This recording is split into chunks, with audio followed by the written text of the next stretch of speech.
Is there something you really wish we knew? Like sometimes, if you look in the news or you just look at the state of urban planning now or whatever, what do you really wish people knew, Craig?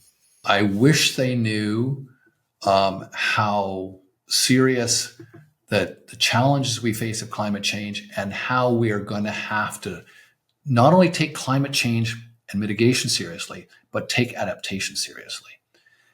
How to start thinking about adaptation as a reality, not as a scare tactic that unless we do this, this will happen. It's like, no.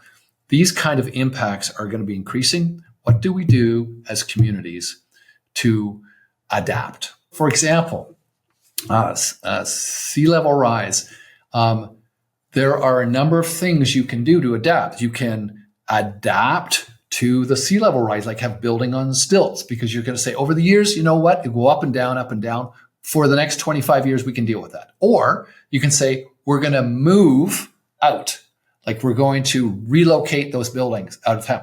Or what they're doing in some areas in California is the government is having bonds to buy all the buildings right on the coast, like the beautiful, expensive houses, but they're going to go down in like 20 years.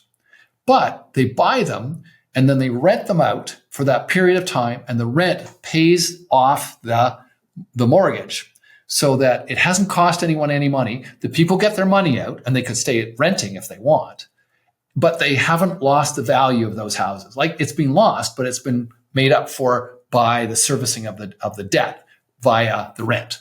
And so there's like, we have to like not use this as a he said, she said, you're bad, you're good. And instead say, okay, no, how are we going to work together to figure this problem out? Because, by the way, I do not think that there are big villains in this. I know everyone wants to attack fossil fuel, but fossil fuels have done a lot of positive things for humanity. And no one set out saying, we're going to have fossil fuel and we're not telling anyone it's going to choke our atmosphere and we're going to have, no, I mean, it sort of became evident. And once it became evident, it was all locked in and people had jobs and stuff. You don't just say abandon ship. So I think we have to say, okay, but now is the time to transition. And we can transition and we can do it economically. We can have actually a green boom. I know that that's not believed in some quarters, but there's lots of things we can do to decrease the carbon we produce through electrification and then adapt to what we're facing. And it's not going to be easy, but we're very, very creative creatures.